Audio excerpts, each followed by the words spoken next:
At the heart of a massive stadium in South Korea, thousands of fans roar in excitement, eagerly anticipating the Huntrix group's spectacular performance.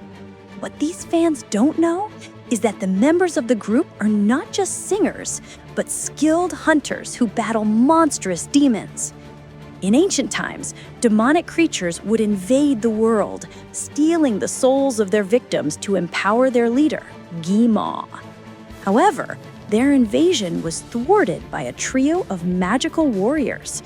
These fighters possessed voices strong enough to dispel the demon's darkness, and the unity their music inspired among people formed a powerful protective shield. This shield, known as Hangmoon, is created by a new trio of warrior singers with each generation to carry on the mission. After sharing the tale of her ancestors, Celine turns to her three apprentices, Mira, Rumi, and Zoe, and tells them they are now entrusted with the responsibility of creating the final barrier. With newfound confidence, the trio prepares for their crucial task. As night begins to fall, fans of the Huntrix fill the stadium for the final show of their Great World Tour. Bobby, the group's manager, grows increasingly anxious as he notices the girls have not arrived yet and quickly checks his phone to track their location. Meanwhile, the girls are on their private plane, chatting and eating large amounts of food to prepare for their last performance. Suddenly, Rumi receives a video call from Bobby, who asks where they are. The call is abruptly interrupted when fans grab Bobby's phone to speak with the girls. Once Bobby retrieves his phone, he asks why they are running late.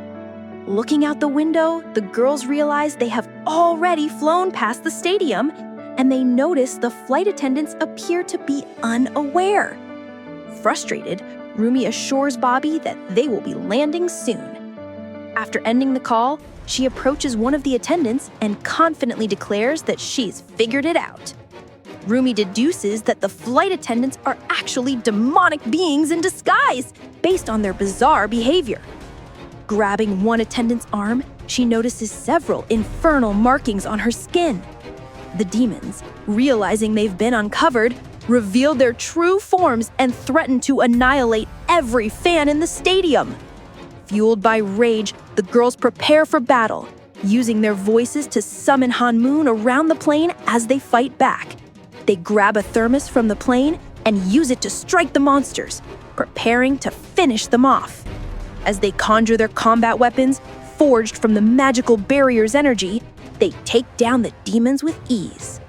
However, they soon discover that some of the creatures have escaped, taking parts of the aircraft with them. After quickly finishing their instant noodles, the girls leap out of the plane, beginning their free fall toward the stadium. On stage, the Huntrix group quickly dispatches the remaining demons that survived the fall. Zoe throws a knife at the last one, effortlessly eliminating it. With the demon threat neutralized, the group performs their show for the cheering fans, thrilled to see part of Hanmoon glowing with a golden hue for the first time. As the performance concludes, the powerful magical shield is fully formed and begins to expand across the region, trapping the demons who are about to invade the human world once again. Meanwhile, in the underworld, one of the demons who had infiltrated the plane reports back to her superior. Trembling with fear, she admits her failure to stop the girls, citing their formidable combat skills. Enraged, Guima unleashes his demonic flame, incinerating the creature for failing him yet again. The other infernal beings, now terrified, are then approached by Jinu. With his banjo in hand, Jinu begins to play and sing as he walks toward Guima, accompanied by his demonic tiger and his teammates. When asked about his intentions, Jinu reveals his new plan to confront the warriors, expressing confidence in their chances of success. He proposes that they weaken Hanmoon by creating a fake musical group to lure fans away from the barrier. Though Guima finds the idea amusing, he agrees to let Jinu and his team proceed with the plan, but only if Jinu reveals his price for taking on the mission. Reflecting on his past, Jinu demands that his memories be erased as his condition for carrying out the task. Back at the stadium, the trio notices the golden fragment in Hanmoon and prepares to head to their building after saying goodbye to Bobby and his team. Eager to relax, Zoe and Mira grab some snacks and settle onto the sofa. Meanwhile, Rumi decides to release their new album, hoping to enhance the Golden Han Moon. Later, she stumbles upon their new tour outfits in a massive closet and excitedly runs to show Zoe and Mira, who panic when they see her already wearing the outfit. Bobby then announces that the entire world is now listening to their new album. Despite feeling exhausted, the girls are energized and ready to keep going. A few days later, during an interview at a studio, the trio reveals that their upcoming concert will feature their new song for all their fans. As her friends prepare for the recording, Rumi heads to her dressing room to check the demonic markings on her arms. Trying to ignore it, she puts on her outfit and rejoins her friends to record the new song. But suddenly, her voice cracks, leaving her confused. She asks for a 5-minute break, but Bobby, worried about the fans waiting outside, panics. In her dressing room, Rumi unzips her shirt and discovers that the marks have spread, affecting her voice. In a state of panic, she runs out and flees through the city, remembering a conversation with Celine. Celine had revealed that Rumi is the daughter of a powerful demon and a legendary magical warrior. She also explained that Rumi's marks would disappear once the Golden Han Moon manifested, but she had been taught to keep her secret from her friends. After running for a while, Rumi reaches the top of a building, struggling to sing the lyrics. Frustrated, she lets out a scream in anger, sending a shockwave that only deepens her anxiety. Hours later, she reunites with her friends at her apartment. Upon hearing that her voice is failing, Zoe offers comfort and suggests a possible solution. The following day, the trio disguises themselves and heads to Dr. Han's office, where Rumi receives a box of throat tonics. As they leave, they encounter a group of young men who immediately fall for them. When Rumi accidentally bumps into one of them, he brushes it off and walks away. Irritated, the girls help their friend up and prepare to leave when they hear music. Following the sound, they discover the young men are part of a new musical group called Saja Boys. During their performance, the girls quickly realize that the group is made up of demons in disguise. Rumi insists that they deal with them right away. With their fans in danger once more, the Huntrix group prepares for battle and sneaks into the venue where the group is performing.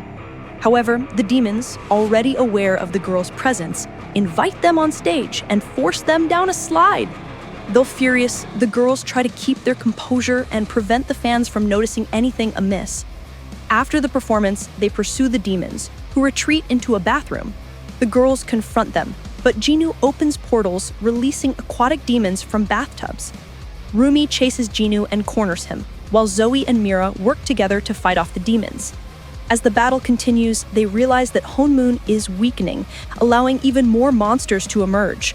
In a sauna, Rumi engages in a fierce fight with Jinu, who easily dodges her attacks. When he spots the marks on her arm, he grows confused and begins to question how this could be. As one creature bursts through the wall, Rumi watches in horror as her friends are surrounded by demons. Terrified that her secret will be exposed, she freezes in place, making the situation even worse. Jinu then unexpectedly saves her, pulling her into a hug before running off, covering the damage to her outfit. With her marks concealed once again, Rumi reunites with her friends. Moments later, the magical warriors manage to eliminate all the demons in the area. The girls are soon thrown out of the bathroom by an old man, who resumes washing his hands, unaware that his soul is being stolen by one of the hidden demons. At the Huntrix building, the girls notice that Honmoon is weakening, and they begin to worry about the consequences. Just then, Bobby arrives with news that the Saja boys are dominating social media. Weary, Rumi decides it's time to focus on writing their next hit song. Afterwards, she steps out onto her bedroom balcony where she's confronted by a dark, ominous bird, which leads her to Jinu's demonic tiger. The tiger gives her a letter, and upon opening it, Rumi finds an invitation from the leader of the Saja boys to meet that night. Despite her hesitation, she agrees to meet him. Upon arriving, she tries to surprise Jinu with an attack, only to discover it's a mannequin. When the leader of the rival group appears, she attempts to strike him again. He stops her and explains that Guima is responsible for everything in his life, revealing that his soul had been imprisoned by the demon lord in the past. He asks Rumi how she came to have her marks, but she refuses to answer and tries to attack him once more, only for Junwoo to teleport away, leaving her frustrated. As time goes by, the girls continue working on their new song while also hunting the demons that are emerging from Hanmoon's vulnerabilities. The demonic tiger continues to stalk Rumi, but she keeps it hidden in her room to prevent her friends from finding out. A few days later, the girls are preparing for an autograph session with their fans when they are interrupted by the Saja boys. To keep the fans united, Rumi suggests they all sit together, leading to speculation among fans about a possible connection between the two groups. Later, while writing lyrics in her room, Rumi is caught off guard by Mira and quickly hides the demonic tiger, which has been following her. Realizing she can't keep hiding it forever, Rumi decides to meet with Junwoo. Meanwhile, demonic beings continue to capture souls throughout the region, and more people begin to disappear from the city. When Rumi meets Junwoo, she reveals that she's found a way to free him from Gima's control, and that, after the Golden Hanmoon generation, the Demon Lord will no longer be able to influence the human world. Rumi asks Junwoo to help the Huntrix group regain their fame so they can create a powerful barrier capable of banishing Gima once and for all. She offers him the opportunity to live freely in the human world once Hanmoon is complete. Though hesitant, Junwoo agrees to assist. At that moment, a bracelet vendor approaches Rumi, offering her a product. Rumi persuades Junwoo to keep it, explaining that defeating the Demon Lord is their only path to true freedom. A few days later, the trio rehearses their new song, but Rumi expresses dissatisfaction with the lyrics. Her friends, puzzled by her response, question her. Just then, a shockwave ripples through the venue.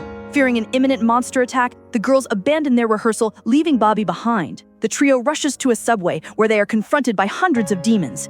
In order to protect the passengers, the girls fiercely attack, using their new song to weaken the demons. Despite their efforts, Rumi is struck by a powerful blow from a boss demon, sending her crashing aside. Her friends quickly rush to her defense, and Mira unleashes a double combo, forcing the demons back. However, when they exit the subway, they realize that all the passengers have been captured.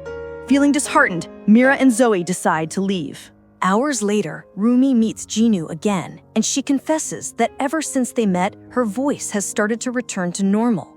They begin singing together, and by the end of the song, Junwoo realizes he no longer hears Gima's voice in his head. Fully convinced, Junwoo agrees to help Rumi and promises to undermine his own group's fame at their next performance. Just then, Junwoo is dragged back into the infernal realm, where Gima reminds him of his past and forces him to comply with his orders. The next day, the trio decides to choose a new song for their concert. As evening approaches, the stadium once again fills with hundreds of thousands of eager fans. The show kicks off with great excitement, but as the girls head to their dressing room, they cross paths with Junwoo and his group, who now wear serious expressions. The presenter announces the start of the Saja Boys show, but just then, all the lights cut out, leaving the audience confused. Bobby warns the girls that their rivals have fought on stage, and this is their opportunity to win back their fans. Feeling encouraged, the girls head to the stage for their performance, electrifying the crowd. During the song, Zoe and Mira step off stage to allow Rumi to perform her solo. As they return, they see Bobby being escorted away by security. They rush to protect him, only to realize it's a trio of demons using their powers to deceive them. The lights suddenly cut out, and Rumi hears a familiar song playing, the same one they had rejected the day before. She is confronted by demons disguised as her friends, who surround her, throwing her off balance. When they tear off her golden costume, exposing her marks, Rumi panics and screams, causing the spotlights to shatter. After leaving the stage, she runs into her friends, who now avoid her. She tries to explain herself, but instead, her friends are frightened, pulling out weapons for protection. Devastated and confused, Rumi runs away, tormented by Junwoo's betrayal. He admits everything he told her was a lie and urges her to accept who he truly is. After their confrontation, Junwoo leaves, and Rumi, overcome with guilt, gives up on everything, leaving a trail of destruction. Meanwhile, Mira and Zoe realize that Hanmoon is on the brink of collapse, and Bobby watches in silence as the Huntrix group's fanbase rapidly fades. The Saja Boys appear on the screens, and Gina announces that they will perform at the Great Soul Tower. As Rumi, Zoe, and Mira lose control of their actions, they head toward the performance, with the crowd hypnotized by the Saja Boys song. But just as all seems lost, Rumi interrupts the performance with her voice. Undeterred, she keeps singing, freeing Zoe and Mira from hypnosis. They join her, and as Guima summons thousands of demons to attack, the girls fight back, using their powers to eliminate the monsters. With the support of their fans, Hanmoon begins to rise again. Reunited, the Huntress group transforms their costumes into a new version and charges towards Guima. Absorbing the strength of all the demons, Guima attacks Rumi with his flames, but she is saved by Jinu, who asks for forgiveness. Rumi begs Jinu not to leave, promising that they can all be free. He agrees, sacrificing his soul to give Rumi immense power. In a final act of rage, Rumi slashes Guima in half and charges toward him. The trio unites to deliver the final blow, using their collective power to defeat the Demon Lord. Hanmoon is fully restored worldwide, and as their fans cheer, the girls celebrate their victory, knowing they have vanquished the greatest evil of all time. So, what did you think of this movie? Let us know in the comments below. If you enjoyed the video, be sure to like and subscribe for more movie recaps. See you in more animation theater!